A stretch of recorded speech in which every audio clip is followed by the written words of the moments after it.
Thursday, May 15th, 2025 consists of one case. Appeal number 128150 in the matter of Paul F. Good, original action and attorney discipline.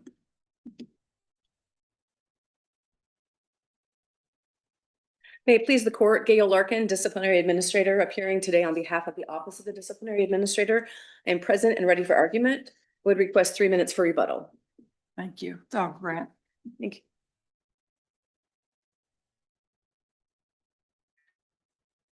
May it please the court.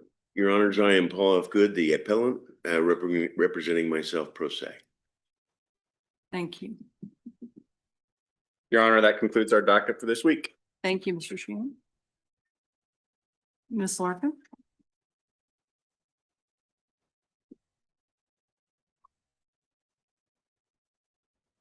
May it please the court, Gail Larkin, disciplinary administrator, appearing on behalf of the disciplinary administrator.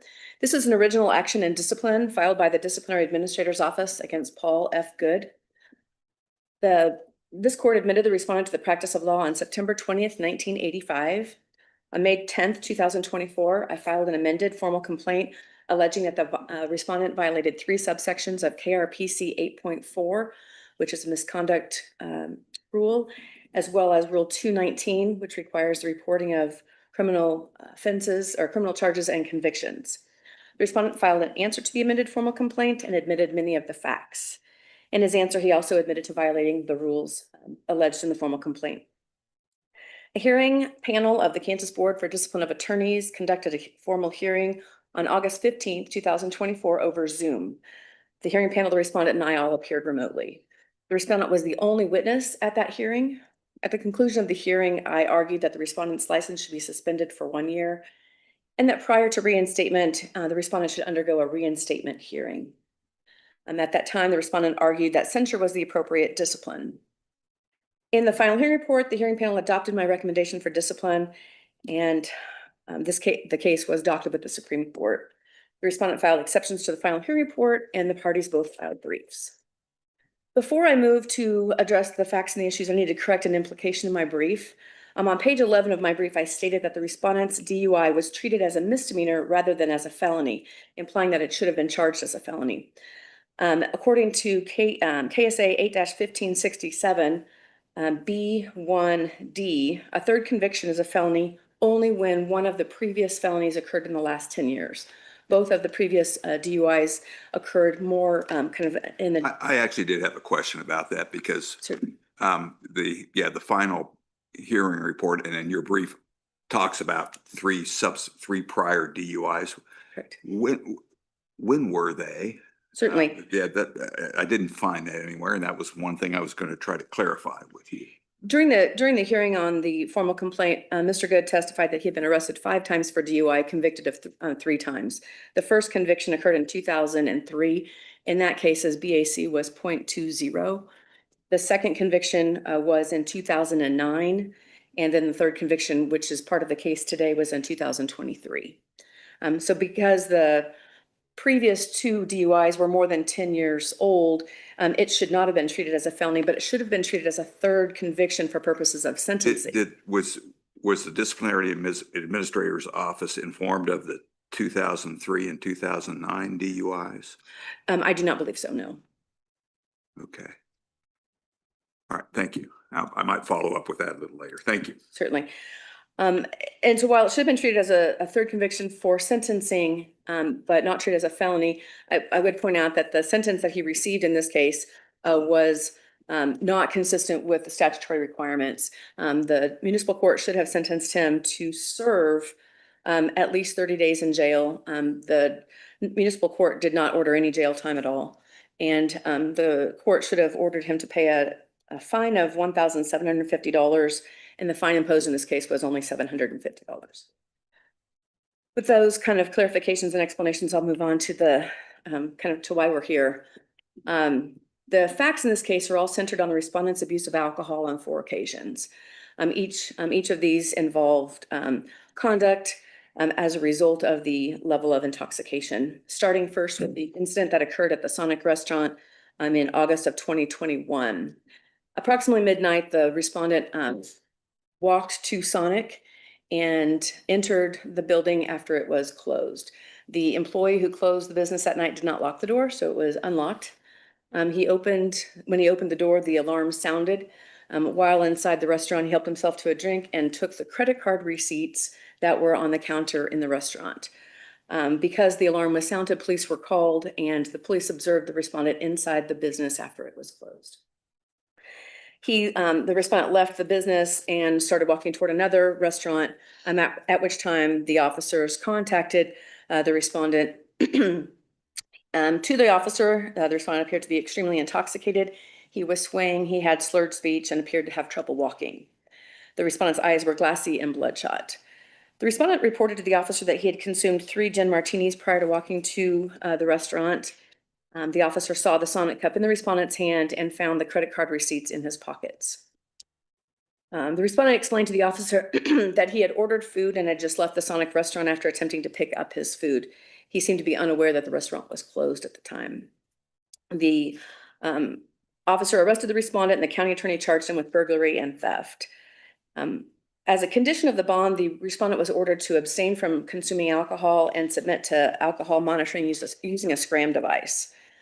During the course of that case, the respondent failed to appear and a bench warrant was issued for his arrest. Thereafter, the state filed a motion to revoke his bond because the SCRAM monitoring detected the consumption of alcohol on 12 occasions between December 26th, 2021 and January 17th, 2022. The respondent later stipulated that he violated the bond conditions. The court again placed him on bond.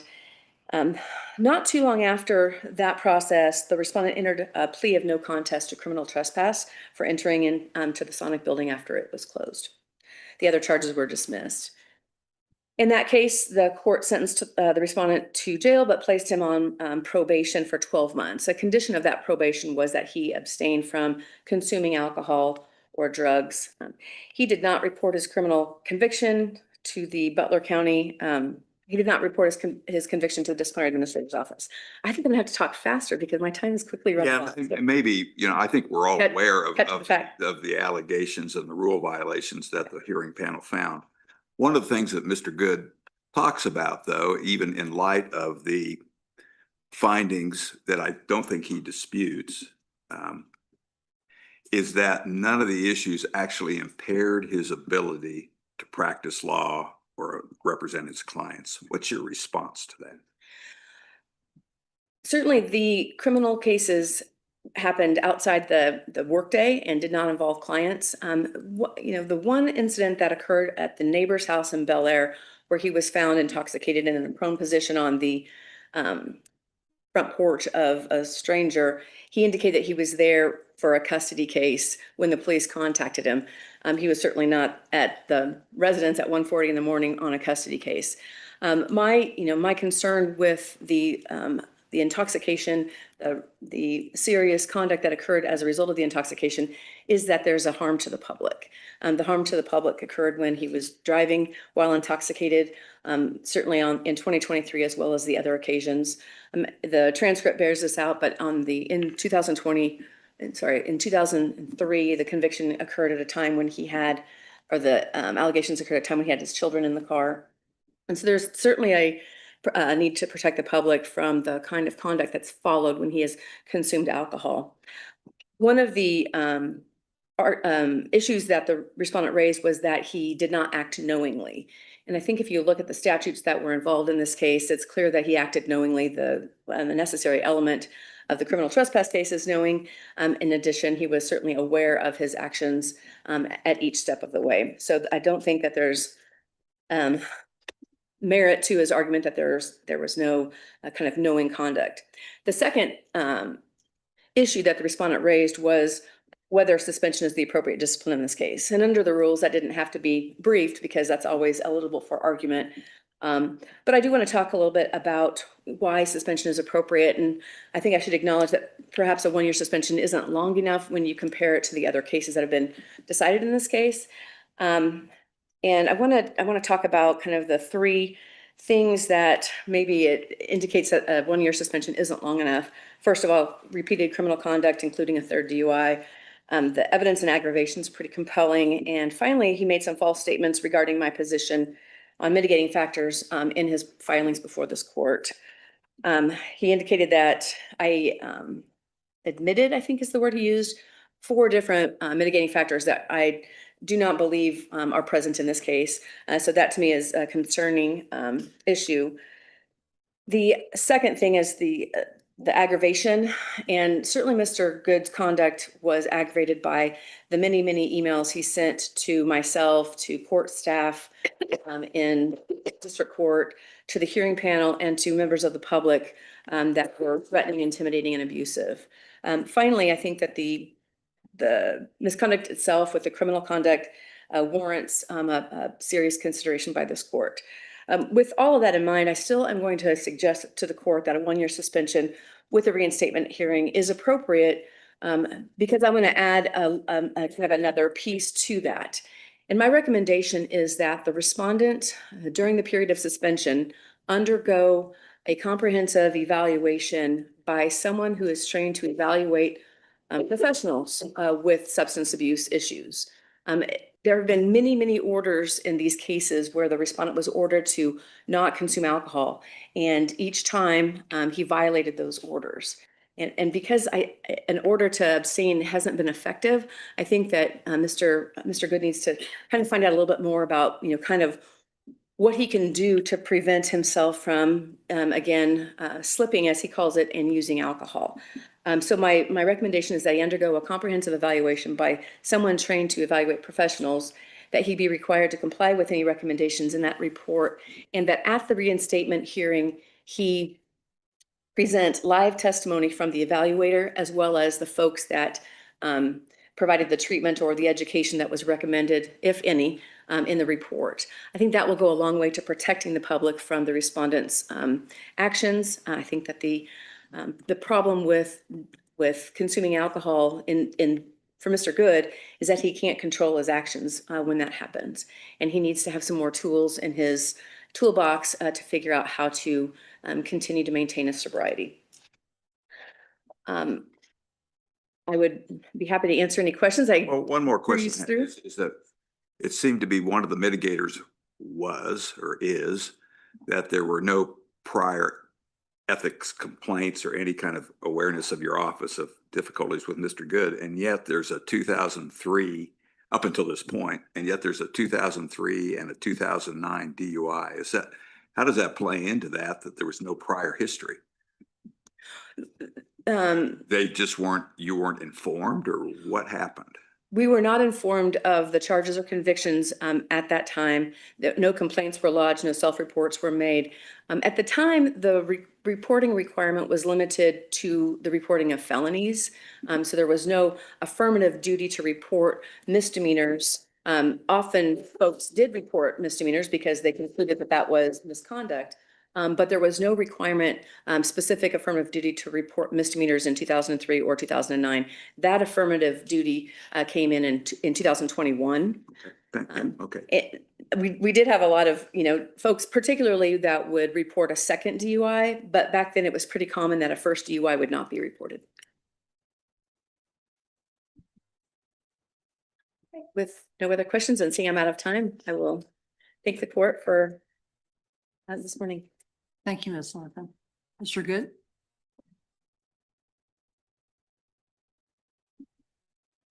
May it please the court, and good morning, your honors. I am Paul F. Good, the appellant in this matter, representing myself pro se. I had engaged counsel for a majority of the proceedings through March of 2024, but frankly, I didn't have the means to continue representation. I want to apologize to this court for the technical deficiencies in my filings as pointed out by appellate's counsel. I ask for the court's indulgence and hope the court, based upon the facts and law, determines that I was impaired and negligent in the conduct associated with the violations, and that the court find that the appropriate sanction for my conduct is private or public censure.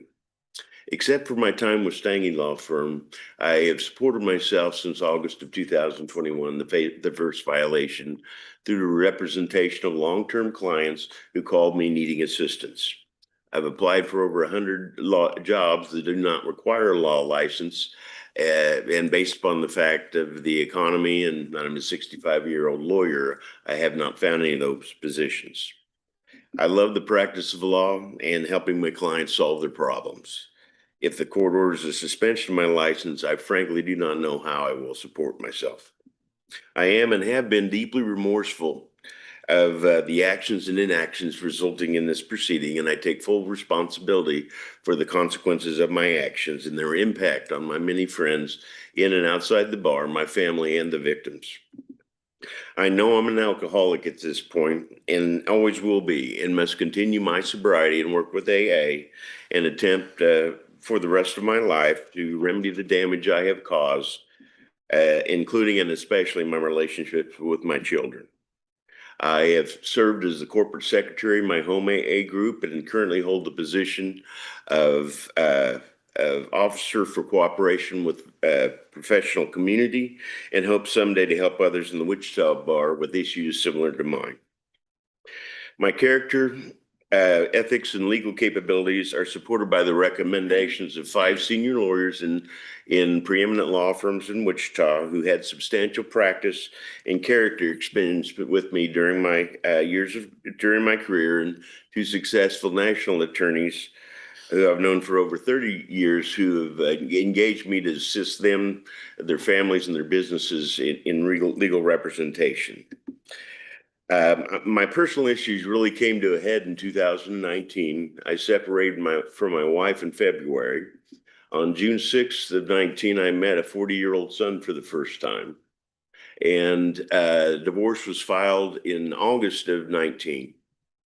And on August 24th of 2020, I overconsumed alcohol and immediately called my anxiety counselor to get a referral to someone to determine what was going on with me. I met with addiction counselor Jenna Hines from September 4th of 2020 through February 21. And based upon my lack of day drinking, my low tolerance for alcohol, and my infrequent overindulgence, she diagnosed me as using alcohol to self-medicate my anxiety, and referred me back to my anxiety counselor for additional treatment. I've had anxiety for most of my life and I had treatment for the same. I never had it in my law practice in the areas of expertise, but I had it for my personal mistakes I made in my personal life. I began a relationship with the mother of my son, and in the fall of 2020, she urged me to use my separate assets to give my separate assets to my ex-wife so that the divorce could be concluded. She and I moved together in November of 2020. The divorce was finished in December of 20, and we became engaged around January 1 of 2021.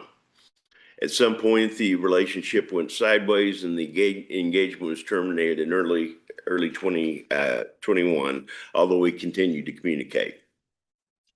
I decided I needed to seek an alcohol program to finally determine whether I was or was not an alcoholic, and I did so as soon as I had health insurance in June of 2021.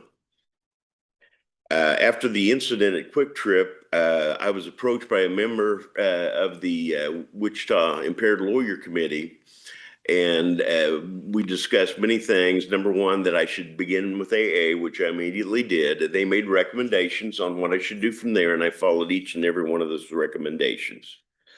Through the big book and sharing, I found my characteristics as those of an alcoholic.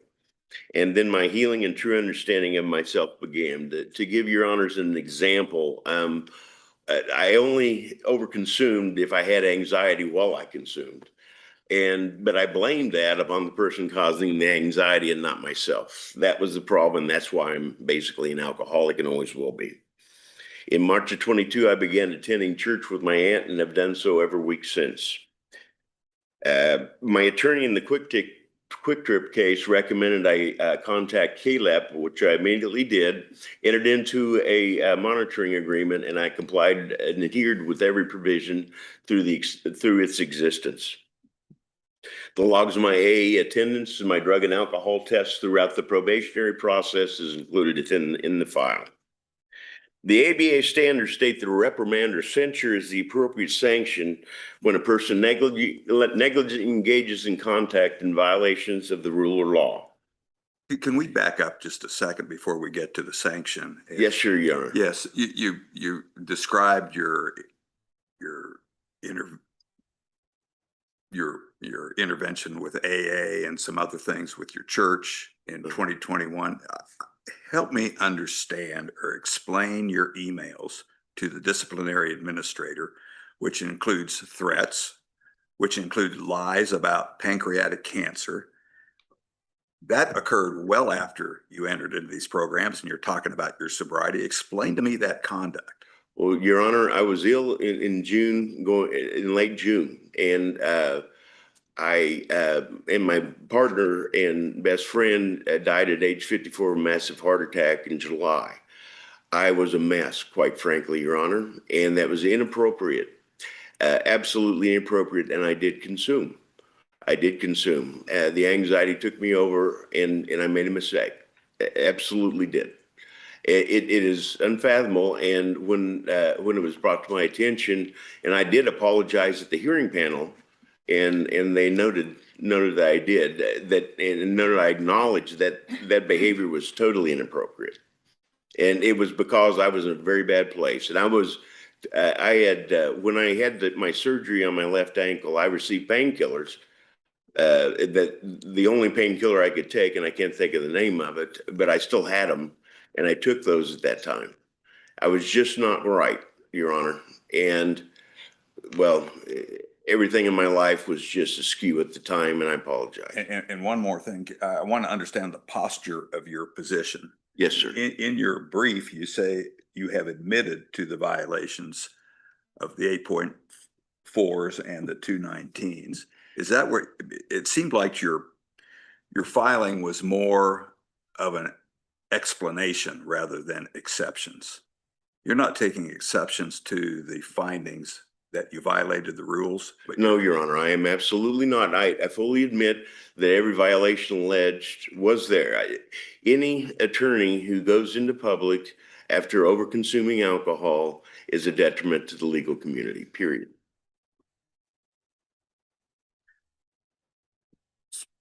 Detriment to the legal community. So part of your explanation includes that your conduct didn't impair or cause any harm to your clients or your representation.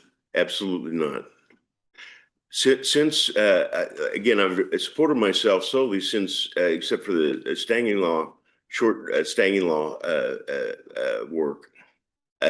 I have a great reputation with my clients. I've always done my job, and I care about the results, and that's my primary care, and always has been. I love to practice law. So. Would you agree that your correspondence with the disciplinary administrator's office impaired your self-representation? Absolutely, it has to do with my truthfulness, my veracity, yes. Why? And so why would that not be a concern that this court might have with respect to your representation of others? Well, number one, in my representation myself, this is not what I do for a living. I don't understand.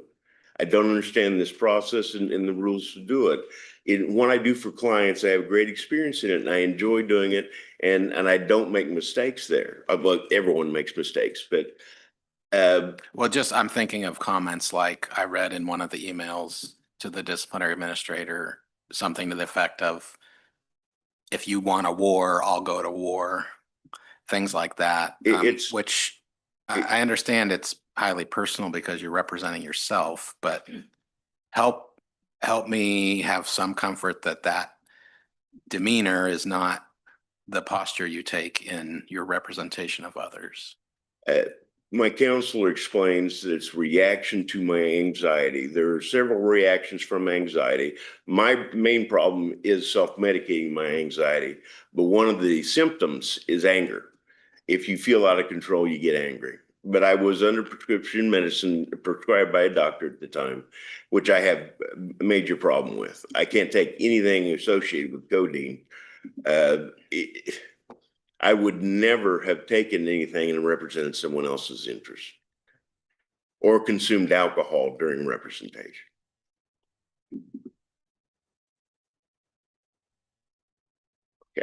Can you give me an update on where you said you have worked through KLAP and a monitoring agreement? Yes, sir. Okay, and tell me how are you still actively engaged in that process? No, Your Honor. My probation officer called me. I was out of town working on March 1st of 2024. And he called me and says, Paul, I got an email to us. What is this? And he brought up the names of a person I was working with in KLAP and said, basically, they're saying the testing, the alcohol and drug testing I give you, they don't believe, and that I might have to testify at the trial. I said, you got to be kidding me. I said, I'm not at home, so I haven't seen the email. And then I spoke to that representative of KLAP, and then on Monday talked to the disciplinary, the ODA, about that issue. And I had my probation officer would not give me a copy of that document, whatever it was he received, and I've never received it. I went to his office specifically the next Monday to get it, and he would not give it to me. And then KLAP withdrew that agreement the next week. Thank you. Okay. I don't think I understand. You're saying KLAP breached its duty of confidentiality? What? I don't know. All I know is I got a phone call when I was out of town from my probation officer, and he said he had gotten a communication. He thought we were both emailed or CC'd on, or I was CC'd on, that the drug and alcohol tests I was taking could not be correct, and then he was going to be called to testify at the trial. I've talked to him. Oh, at my At the disciplinary hearing? yes, Oh. Okay. and I did call him for the hearing report, and they finished my testimony very late in the day, and it was just too late. He's a acting probationary officer in Sedgwick County, and there was just no way to get him on to testify because they didn't finish my testimony until very late in the day. But I had him on my list. So KLAP terminated the agreement? Yes, ma'am. And what was the reason they gave you? They didn't give a reason. They just said your agreement is terminated. So what kind of a support network do you presently have? I'm sorry, sir. What kind of a support network do you presently have? I have a brother. I have family, and I have a lot of friends, and I have my AA group, which I go to every week, and I have counselors that I see. I've got a very good working network, and I feel really healthy about where I am and what my issues are and what I need to do to maintain my current position. And the counselors that you see, are those medical personnel or? Yes. in some way? I don't see him anymore. I saw a counselor who specialized in anxiety and alcoholism. And he's the one that I talked to about earlier. And I have a psychiatrist because I must maintain my anxiety medicine to make sure everything's working good, which it does. And I guess going back on her comment that when I breached the probation agreement and consumed alcohol from December to January, basically I'd run out of the anxiety medicine and couldn't afford it. And I substituted alcohol for the anxiety. The same thing I've always had is to use the alcohol as self-remediation of the anxiety. And that just can't work and doesn't work for me.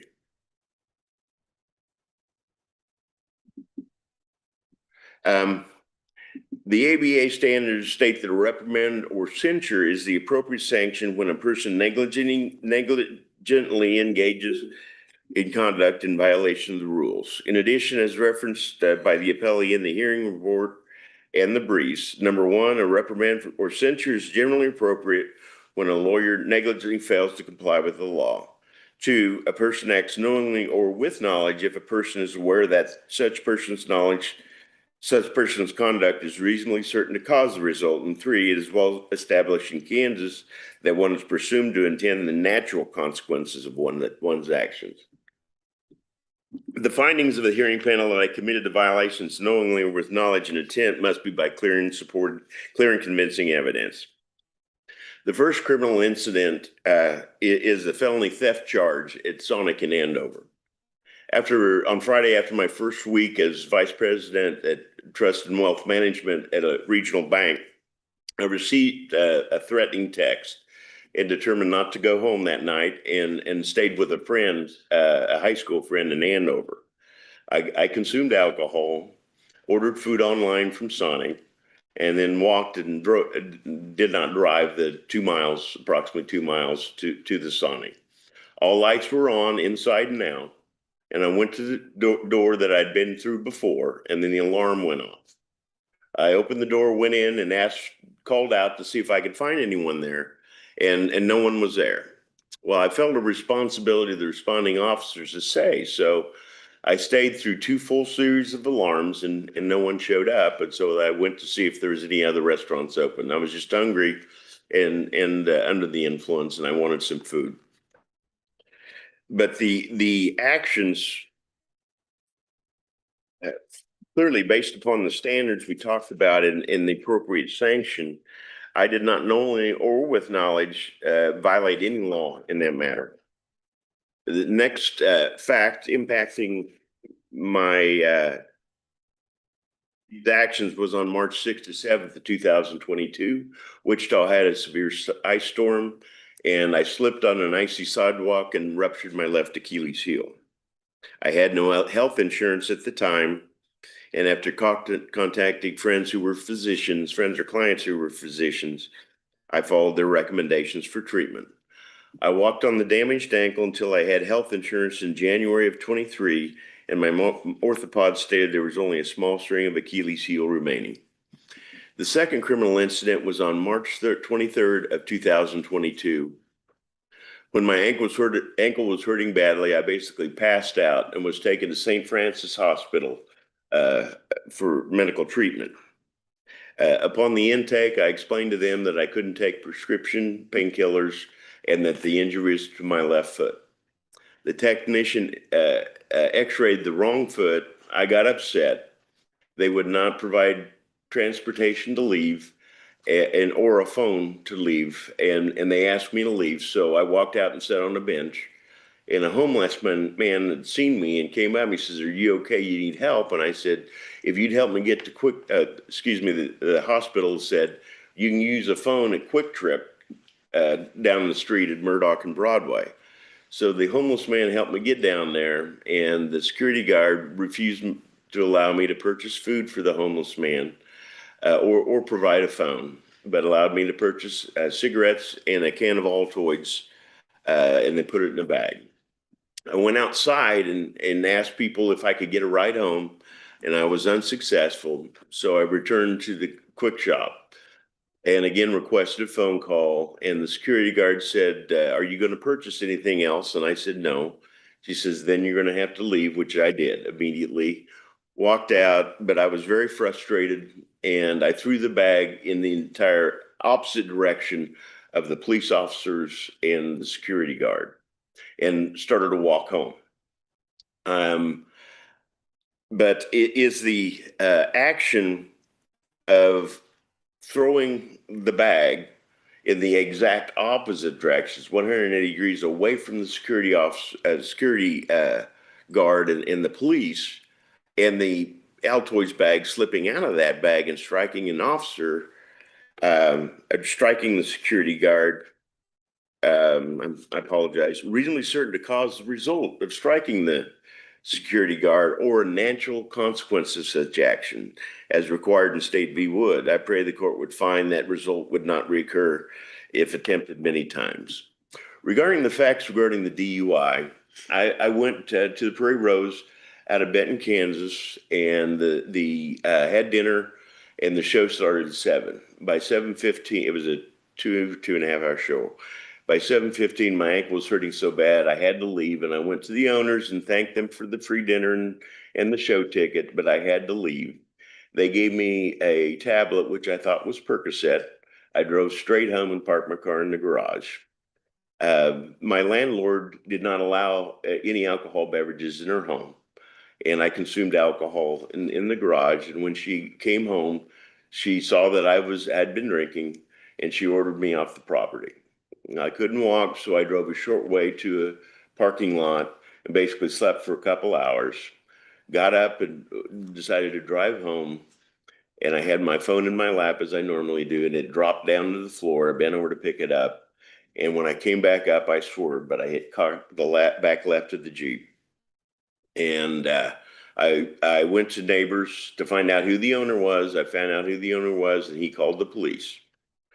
Because I drank and drove, I arguably knowingly did commit this crime, but the AA rule allowing suspension is if knowingly committed, are only generally appropriate and not mandatory in any one case.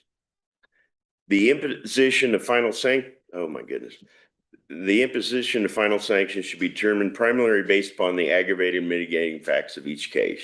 The hearing report finds there were 4 out of a potential 13 aggravating factors associated with this matter. Now, we've discussed the Mr. fact Good. that when I made the such. Mr. Good, I have let you go well beyond time, and I'm willing to let you go a little further, but you might be cognizant of that. And I thank you very much, Your Honor. Then I accept the aggravating factors, but on the mitigating factors, the hearing panel found there was 4. Absence of prior disciplinary, but I think there was an absence of dishonest or selfish motive, as there was no selfish motive present at all, and I corrected any misstatements immediately upon understanding the statements were untrue or misleading. Regarding the personal emotion problems, the hearing panel correctly held that I had a substance use disorder, and it was a mitigating factor in my case. In making that ruling, the 4 elements that are required by law are: there is medical evidence that I'm affected by a chemical dependency or mental condition. The chemical dependence or mental disability caused my misconduct, and my recovery is demonstrated by a meaningful and sustained period of successful rehabilitation, and the recovery arrested the misconduct, and recurrence of misconduct is unlikely. My character and reputation is a they've held it as a mitigating factor that I'm an active, productive member of the Wichita Bar, enjoy the respects of my peers. And physical disability, I feel is a factor here, although I have no ongoing disability with regard to my left ankle, was a factor in each of the few times my sobriety lapsed. And the imposition of other penalties, which the hearing panel found, but I also would include that I finished and was dismissed timely or in advance on 3 probationary periods. And another imposition is of the humiliation of myself before my bar members, friends, and family. And the injury I've inflicted upon my children will require years to repair. Thankful in my work to remain sober, such humiliation has turned into healthy humility. In summary, Your Honors, I would like to, I hope that you review the facts and the law in this case and find that the appropriate sanction is one of private or public censure, and hopefully private. But I want to say one last thing. Coincidentally or not, timing is always critical. And as my pastor summed up all my learning through AA and the 12 steps, the big book, the good book, through my church and my rehabilitatory readings in 4 simple points during church last Saturday. 1, when you make a mistake, own it. 2, bring your mess to your higher power. 3, learn the lessons from your failures. And 4, help others avoid making the same mistakes. I apologize to this court and Your Honors, and thank you for your time. Is there any questions? I see none. Thank you. Thank you. And I apologize for the.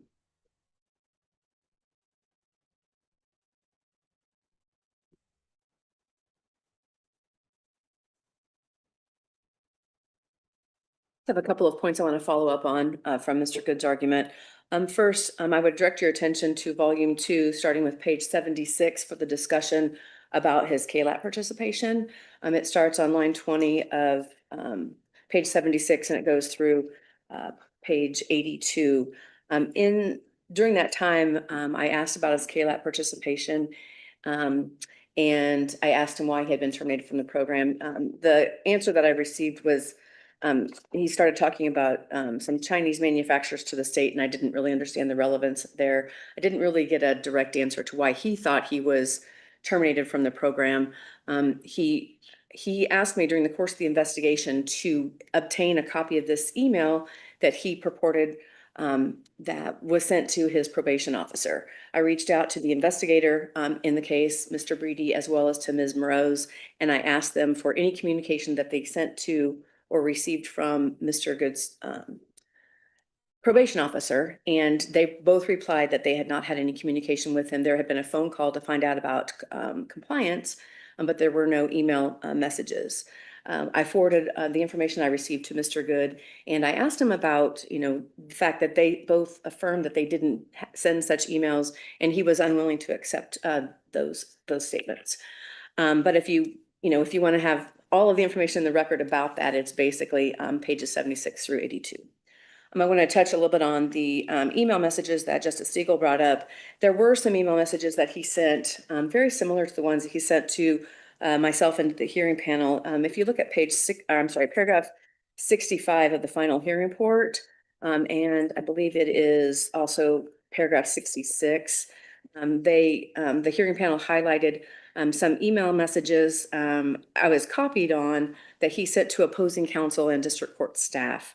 In one of those messages, he stated, "You don't want to go toe to toe to me, please. I'm going on disability as a licensed attorney." And then the next paragraph, and again, he copied me on an email with opposing counsel, and he said, "I am loaded and ready. Sorry, this is just being professional.